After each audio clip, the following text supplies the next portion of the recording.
Okay, today is Sunday, Sunday special.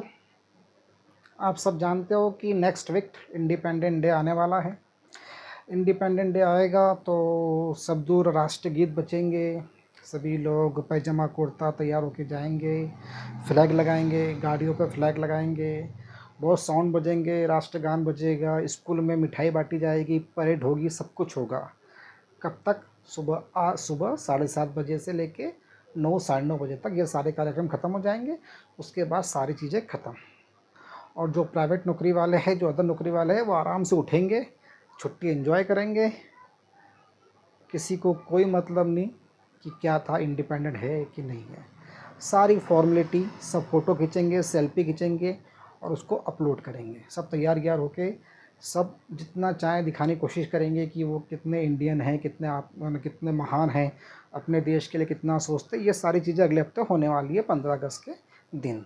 सारे सबकी DPO पे, सबके स्टेटस पे, सब पे तिरंगा के साथ में बड़ा शानदार फ़ोटो वगैरह होगा। सिर्फ वो डीपी के लिए, वो स्टेटस के लिए। अंदर से किसी के अंदर कोई देशभक्ति की भावना है ही नहीं। रियली बता रहा हूँ मैं आपको, सब सेल्फिश है। सॉरी, आपको बुरा लगेगा कि मैं सबको सेल्फिश बोल रहा हूँ, पर इंडियंस चाहे मैं क्यों ना हो, सभी हम लोग सिर्फ सेल्फिश है। हम सिर्फ अपने बारे में सोचते हैं, हमें कोई मतलब नहीं है किसी से। हम अपने बारे में सोचते, अपनी लाइफ को एंजॉय करना चाहते हैं। देश के बारे में हमें सोचने का टाइम ही नहीं है, कुछ नहीं सोचते अपन लोग। अब देखो, हम लोग, हमारे पास जो राइट्स और ड्यूटी थी, यहाँ पे मैंने लिखा है कि फंडामेंटल राइट्स और ड्यूटीज़ दे रखी है। अब इसका हम लोग कितना फ़ायदा उठाते और कितना मिसयूज़ करते हैं, वो मैं थोड़ा आपको बताने वाला हूँ आज की ये संडे स्पेशल में। देखिए भाई, मैं आपको एक चीज़ क्लियर कर दूँ। इंडिपेंडेंट है तो आपके पास सब कुछ है। ये देश है तो आपके पास सब कुछ है। एक इमेजिन करके देखो, जब यहाँ पर दूसरे लोगों का राज्य था, जब अपन गुलाम थे, उस समय क्या क्या होता था। मैं 3-4 चीज़ों को रिपीट करना चाहता हूँ। पहली चीज़ तो ये होती थी, ध्यान से सुनना।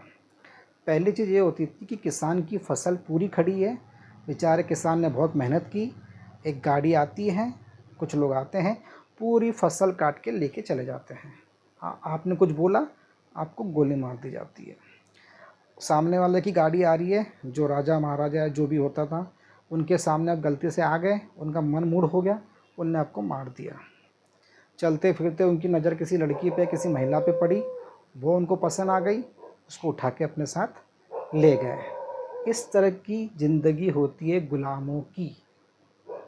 आप अपनी मर्ज़ी से कुछ नहीं कर सकते। इंडिपेंडेंट देश में रहते हो तो ये सारी सुविधाएं, सारी आज़ादी आपको मिली हुई है। पर हम इंडियंस हमारे देश के रूल एंड रेगुलेशंस को फॉलो करना नहीं चाहते। वही इंडियंस जब बाहर घूमने जाते हैं या बाहर काम करने जाते हैं, फॉरेन के सारे रूल एंड रेगुलेशंस को फॉलो करते हैं।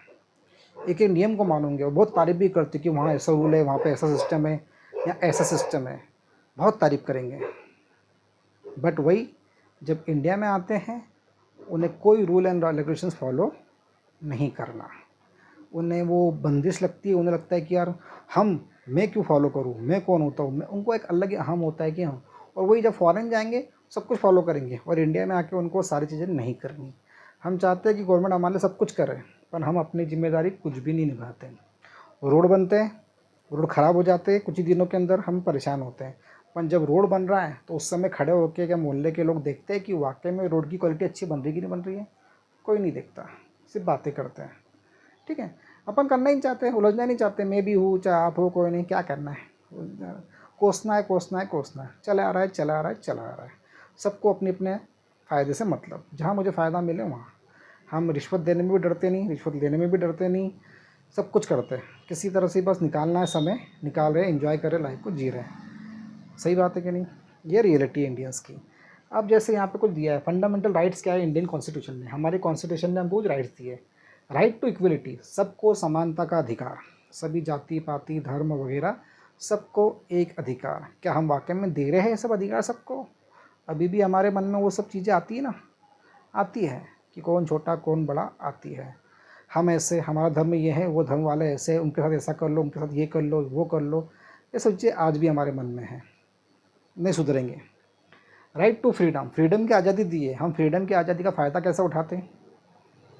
प्रधानमंत्री को गाली देने के लिए, जिसको जो बोलना है वो बोल देंगे, अपने देश के जो भी सीक्रेट है पूरी दुनिया को बताने के लिए, अपने सारे मैटर को बाहर बताने के लिए। फ्रीडम की आज़ादी के मतलब से हमने अपने ही देश की सारी बुराइयाँ दुनिया के सामने करके रखी है, ठीक है, उसका हमने ऐसा यूज़ किया है। राइट अगेंस्ट एक्सप्लोटेशंस, कोई भी आपका शोषण कर रहा है तो उसके अगेंस्ट में आपको सरकार ने प्रोटेक्शन दे रखी है कि ऐसा है। सभी एक दूसरे का शोषण करने में लगे हुए हैं, तो क्या राइट, सभी लगे एक दूसरे का शोषण, जहाँ मौका मिलता सब एक दूसरे को लूटने में लगे हुए हैं। Right to freedom of religion, सबको अपने अपने धर्म का पालन करने का अधिकार है, अच्छी बात है। पर धर्म का पालन करते करते हम लोग क्या करते हैं, हम लोग दूसरे धर्मों की इंसल्ट करना चालू कर देते हैं, है ना। तो वो ठीक है क्या, नहीं है। आप अपने धर्म का पालन करो, सामने वालों को उसके धर्म का पालन करने दो ना। उसे जो चीज़ पसंद नहीं वो उसके सामने मत करो, जो इस धर्म वालों को पसंद नहीं उसको उनको वो चीज़ नहीं करनी चाहिए। अंडरस्टैंडिंग दिखा दो, समझदार दिखा दो कि भाई उनके धर्म में वो चीज़ नहीं चलती, हमें नहीं करनी है, पर हमें करना ही है वो चीज़, जानबूझ के करना है, फिर वही झगड़े दंगे। कल्चर एजुकेशन, राइट, सबको कल्चर, अपने अपने कल्चर का पालन करने का, एजुकेशन लेने का अधिकार है। एजुकेशन तो हम ले रहे हैं, क्या ले रहे हैं, रट रहे हैं, रटे जा रहे रटे जा रहे रटे जा रहे, बस वो एजुकेशन ले रहे हैं। और कल्चर के नाम पे तो आजकल हम मॉडर्न कल्चर अपना रहे हैं, बड़ा कूल दिखना चाहते हैं। जितना मॉडर्न हम दिखेंगे, जितना छोटे मतलब अब क्या बोलूँ मैं, जितना मॉडर्न अपन दिखना चाहेंगे, जितना अलग ही जो सूट भी नहीं करता वो भी पहन के घूमते हैं। कल्चर के नाम पे हम अपने आप को मतलब फॉरेन के कल्चर से ढाल रहे हैं। राइट टू कॉन्स्टिट्यूशंस रेमेडी, मतलब हमें सरकार ने जो भी अगर हमारे खिलाफ कुछ होता है तो उसके लिए अदालत, पुलिस वगैरह सब कुछ बना के रखा है। आई विश ये सही में होता हो। अब मैं ज़्यादा कमेंट नहीं करना चाहता इस बात पे। ड्यूटीज़ क्या है हमारी, हमारे क्या क्या काम है। Respect the constitution, national flag और नेशनल एंथम, हमें हमारे कॉन्स्टिट्यूशन का, नेशनल फ्लैग का और नेशनल एंथम का सम्मान करना चाहिए। हम अपने नेशनल एंथम का सम्मान करते नहीं करते। मैं देखता हूँ स्कूल के अंदर बच्चे, बड़े छोटे बच्चे तो बहुत जल्दी भारत माता की जय, वंदे मातरम या जो भी महात्मा गांधी की जय, राष्ट्रगान जोर जोर से बोलेंगे। जैसे ही बड़े बच्चे हैं उनको मुंह से राष्ट्रगान निकलता ही नहीं है, वो बोलना ही नहीं चाहते, वो उनको वो बोलने में शर्म आती है, क्यों मुझे नहीं मालूम, ठीक है। ये ड्यूटीज़ है हमारी यहाँ। नेशनल एंथम, नेशनल फ्लैग का कोई सम्मान गिम्मान नहीं हमारे यहाँ। रास्ते में पढ़ा मिलेगा, कोई ध्यान नहीं देगा, ठीक है। Follow the ideal of the freedom struggle, जो हमारे देश के फ्रीडम स्ट्रगल थे, हर स्कूल के अंदर वो फ्रीडम स्ट्रगल का दिन बनाना चाहिए, स्पेशल डे बनाना चाहिए, उनको याद करना चाहिए, कुछ नहीं होता है। Protect of unity integrity of India, हमारे देश के अंदर यूनिटी पे ध्यान देना चाहिए कि सभी लोग मिलजुल के रहें। पर यूनिटी पे ध्यान देंगे तो इलेक्शन कैसे जीतेंगे, ये भी बात है। डिफेंड द कंट्री एंड, जो बड़े बड़े लोग उनका काम चलेगा कैसे। Defend the country and render national service we needed, defend the country and render national service when needed. Defend the country, हमें देश को डिफेंड करना है और नेशनल सर्विस को इंडीड, जो भी देश के लिए ज़रूरी है वो सब चीज़ों पे हमें ध्यान देना है, देश की सुरक्षा को मजबूत करना है। ये बात का है, ये हमारी जिम्मेदारी है। प्रोमोट हार्मनी एंड ब्रदरहुड, सभी लोग आपस में भाईचारे साथ रहें, मिलजुल के रहें, ये सब करना चाहिए, ये ड्यूटी है हमारी। Preserve India rich heritage and culture, कोशिश करनी चाहिए इंडिया का जो भी हेरिटेज है, जो कल्चर है, उसको बढ़ावा देना चाहिए। और हम बढ़ावा ना दे के वेस्टर्न कल्चर को वो ज़्यादा अपना रहे हैं। हम लोग जो त्यौहार भी बनाते हैं ना, वो त्यौहार क्यों बनाते हैं, सिर्फ सेल्फी के लिए। प्रोटेक्ट द नेचुरल एनवायरनमेंट, हमारे आसपास के वातावरण को हमें स्वच्छ रखना है। अब आप खुद ही जानते हो स्वच्छ कितने रखते हो। मैं यहाँ से अगर कहीं 1-2 किलोमीटर गाड़ी भी चलाऊंगा तो 4 लोग मुझे ऐसे मिलेंगे जो रोड पे थूकते हुए गाड़ी चलाते हुए मिलेंगे। वो देखते भी नहीं पीछे कोई बाइक आ रहा है, चलते चलते हमारी पिचकारी, क्या कर सकते हैं, क्या प्रोटेक्ट करेंगे। हमारे तो आदत ही है, कुछ भी खाएंगे फेंकेंगे वहीं। Develop scientific temper and humanism, ठीक है, कोशिश कर रहे हैं हम लोग। Safeguard public property and avoid the violence, हमें अपने पब्लिक प्रॉपर्टी की रक्षा करनी, जो भी सरकार ने सुविधा दे रखी है उसकी पब्लिक प्रॉपर्टी की रक्षा करनी है। अब भाई हम लोग, हमारे इंडियन जो रेलवे होती है वहाँ के टॉयलेट में, जो टॉयलेट में डब्बा रहता है उसके अंदर भी चेन लगा के रखनी पड़ती है। तो हम लोग क्या हमारी प्रॉपर्टी को, पब्लिक प्रॉपर्टी की रक्षा करेंगे, भगवान जाने। वो रेलवे के अंदर वो टॉयलेट के डब्बे में भी चेन लगा के रखनी पड़ती है, तो वो भी चोरी हो जाएगा, तो बात तो छोड़ी दो।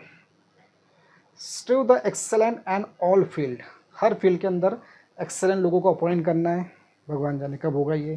Parent of guardian must be provide education the child agree the 6 to 14 year, parents और गार्जियन को हमेशा 6 से 14 साल के बच्चों को हमेशा गाइड करते रहना चाहिए, उन पर ध्यान देना चाहिए, उन पर ग्रोथ पर नज़र रखना चाहिए। अब ये पेरेंट्स और गार्जियन की जिम्मेदारी है, आप समझ सकते हो, ज़्यादा समझ सकते हो। बस मेरा ये वीडियो बनाने के पीछे ये मकसद था कि भाई ये देश हमारा है, जितने भी लोग, जितने भी धर्म के, कास्ट के जो भी लोग हैं, इस देश को अपना मानो, इसकी पब्लिक प्रॉपर्टी को नुकसान ना पहुंचाओ, हर जान की कीमत रखो, हर इंसान की जान की कीमत बहुत इम्पॉर्टेंट होती है, उसकी कदर करो। सभी लोग अपना काम बड़े ईमानदारी के साथ करो, जो भी आप काम कर रहे हो ईमानदारी से अपना काम करो, अपने मोहल्ले को, अपनी कॉलोनी को, अपने शहर को, अच्छे गाँव को अच्छा बना के रखो, बहुत शांतिपूर्वक रहो, मिलजुल के रहो, देश के प्रति अपने सारे कर्तव्य को निभाते रहो, एक दूसरे के साथ मिलजुल के रहो, और देखिए फिर वातावरण कितना अच्छा बन जाता है। कोई दुश्मनी मत पालो दूसरे के प्रति, अपने ही देश है, सब एक दूसरे के लिए साथ में खड़े रहो, दूसरी मदद करो, है ना। ये सब चीज़ें करते रहो तो देखिए देश कितना आगे जाएगा और कितना तरक्की करेगा और कितना सेफ अपना इंडिया बन जाएगा।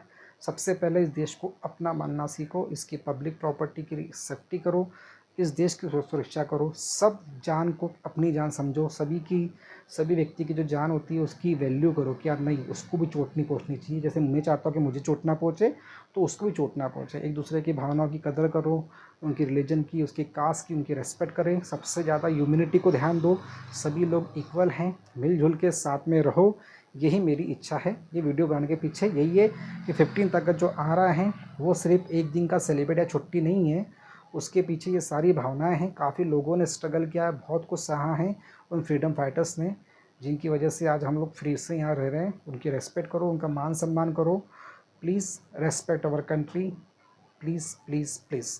Thank you, bye.